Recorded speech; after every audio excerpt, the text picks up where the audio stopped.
আচ্ছা দেখো, আমরা হচ্ছে যে এখন ওই যে হিউম্যান ব্লাড প্রোডাক্টসের যে চ্যাপ্টারটা আছে ওইটা হচ্ছে আমরা এখন দেখবো। তো এখানের মধ্যে আমাদের কী কী আছে কোশ্চেন, আগে আমরা সেটা দেখে ফেলি। কোশ্চেনের মধ্যে খুব কম বা খুব সেম টাইপের কোশ্চেনগুলোই আসছে, আর প্রত্যেকটা ইয়েতে একটার বেশি কোশ্চেন আসে নাই। তো এটা তেমন একটা ইম্পর্ট্যান্টও না, বাট না পড়লে অনেক রিস্কে পড়ে যাবে, সো এটা পড়তে হবে চ্যাপ্টারটা।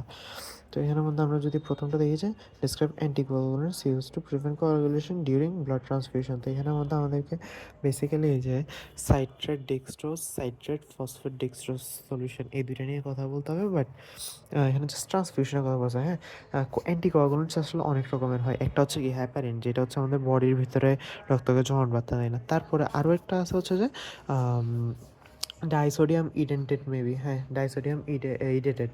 তো এটা হচ্ছে যে বেসিক্যালি ওই যে আমরা ওই টেস্ট টিউবে নিয়ে যে রক্তের সেডিমেন্টেশন রেটের একটা এক্সপেরিমেন্ট করছিলাম, ওটার মধ্যে হচ্ছে যে আমরা এটা অ্যাড করছিলাম যে ডাইসোডিয়াম ইডেটেড।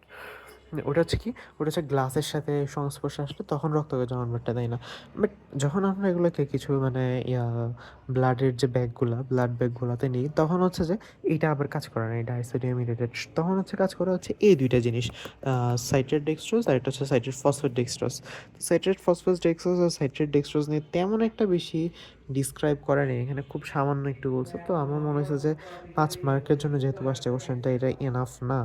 আমি হচ্ছে যে এটা চিন্তা করতেছি একটু মানে ChatGPT মারতে হবে, এটা ছাড়া আর কোনো উপায় নেই আপাতত। তো এটা গেল একটা জিনিস। তারপর হচ্ছে এই দুইটা জিনিস এখানে পাইছি আমি, এই যে শিটটা রাহাত স্যারের শিটটা, এটার মধ্যেই পাওয়া গেছে যে হিউম্যান প্লাজমা প্রোটিন ফ্র্যাকশন আর হিউম্যান থ্রম্বিন। হ্যাঁ, হিউম্যান প্লাজমা প্রোটিন ফ্র্যাকশন একটা অনেক বড় একটা পার্ট আছে, so I think that's enough.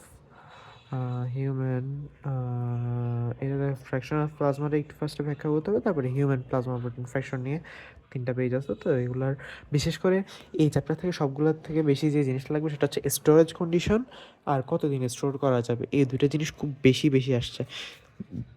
Blood collect করার পিছনে তো মেইন জিনিস এটাই যে মানে এটা কতদিন রাখা যাবে আর কীভাবে রাখতে হবে, কত ডিগ্রি সেলসিয়াসে, এই কোশ্চেনটা এই বারবার আসতেছে। আর কি কি কেমিক্যাল দিয়ে রাখতে হবে, এই 3টা জিনিস আসছে আর কি বারবার। তো এখানে দেখো এরপরে আচ্ছা আসতেছি, এই কোশ্চেন গেল এখানে, এটা হচ্ছে স্প্রিং 25, এরপরে হচ্ছে স্প্রিং 24 আর অটম 24। হ্যাঁ, তো ওগুলো তো মোটামুটি কাছাকাছি লেভেলের কোশ্চেন আসছে। আচ্ছা এটা না, এটা বায়োকেমিস্ট্রি, এটা হ্যাঁ। তো দেখো এখান থেকে হচ্ছে যে tablet official blood products in brief, এটা এখানে আছে, আমি এখানে জাস্ট খাতায় লিখে রাখছি, এটা আমি দেখাই দিচ্ছি, আর ওখানে আমি দেখাচ্ছি না, ওখানেও আছে একদম সেম টু সেম এগুলো লেখা আছে। তো এগুলো হচ্ছে অফিসিয়াল ব্লাড প্রোডাক্টস, এগুলোতে হচ্ছে মানে ব্লাডের বিভিন্ন ধরনের প্রোডাক্ট বানানো হয় ব্লাডটাকে কালেক্ট করে, যে whole human blood, concentrated RBC, platelets, fresh human plasma, dried human plasma, clotting factors, immunoglobins, human fibrillation, human thrombin, এগুলো সব আলাদা আলাদা দেওয়া যায়। হ্যাঁ, তারপরে হচ্ছে যে এটা দেওয়ার পরে হচ্ছে illustrate the flow chart of ether ফ্র্যাকশনেশন of blood plasma, এইটা হচ্ছে ইথার ফ্র্যাকশনেশন অফ ব্লাড প্লাজমা, এই ফ্লো চার্টটা দিতে বলছে। এটা আমি এখনও পড়ে নিই, এটা জাস্ট দেখাই দিলাম কোথায় আছে না আছে। তারপরে হচ্ছে যে আমাদের এটা দেওয়ার পরে হচ্ছে যে define the term plasma substitute. Plasma substitute কি, এটা আমি পাইনি এখানের মধ্যে, পরে দিয়ে আমি আবার পাইলাম, এটা পড়ার পরে যে প্লাজমা সাবস্টিটিউট বলতে এখানে ড্রাইড প্লাজমার কথাই বলতেছে। সো ড্রাইড প্লাজমা নিয়ে এখানে হিউজ একটা জিনিস আছে, সো আশা করি এটা দিলেই হয়ে যাবে। এই যে dried plasma dry human plasma মানে হচ্ছে এগুলোকে এই যেভাবে ফর্মুলেট করে মানে প্লাজমাতে পরিণত করা হয় পানি দিয়ে, আগে শুকাই ফেলে এরপর হচ্ছে পানি দিয়ে আবার প্লাজমাতে পরিণত করা হয়, এটা হচ্ছে প্লাজমা সাবস্টিটিউট।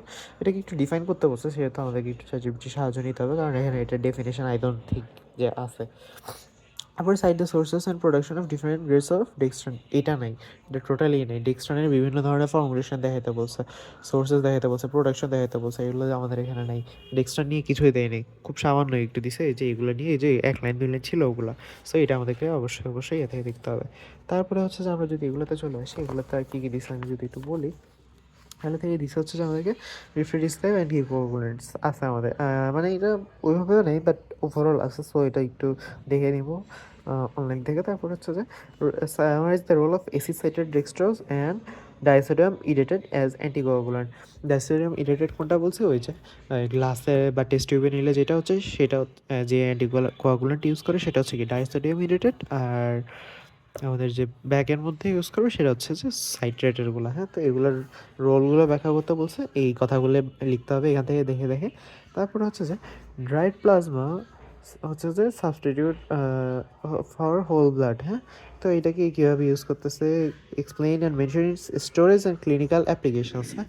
তো এই যে ড্রাইড প্লাজমা নিয়ে যা যা বলছে ওগুলো সব লিখে দিতে হবে। তারপর হচ্ছে যে shortly describe the blood clotting procedure আছে এখানে, না থাকলেও এটা আমাদের পারার কথা। ওই যে ফার্স্ট অফ অল ব্লাড উন্মুক্ত হবে, হ্যাপারিন নষ্ট হয়ে যাবে বাতাসের সাথে এসে, তারপর হচ্ছে ফিব্রিনোজেন প্রথম মেন হ্যান ত্যান এগুলো আসে জমাট বাঁধবে ওগুলো আর কি। তারপরে হচ্ছে যে enlist the names of official blood products, এই যে এগুলোই হচ্ছে অফিসিয়াল ব্লাড প্রোডাক্টস। তো এইগুলো আমাদের প্রথম তিনটা। এরপরে হচ্ছে যে আরেক সেমিস্টারে কোনো কিছুই আসেনি এই কোশ্চেন থেকে, আরেকটা সেমিস্টারে আসছে, ওটা আমি দেখাচ্ছি এখন। প্রবাবলি স্প্রিং 23 মনে হয়, দেখাচ্ছি, wait.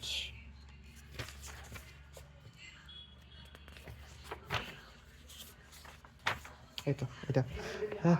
depict the uses and storage condition of human plasma and human fibrinogen. dried human plasma তোমাকে আমি দেখাইছি, and হচ্ছে যে human fibrinogen, fibrin form, human fibrinogen, এইটা আচ্ছা, এটা মার্ক করা হয়নি।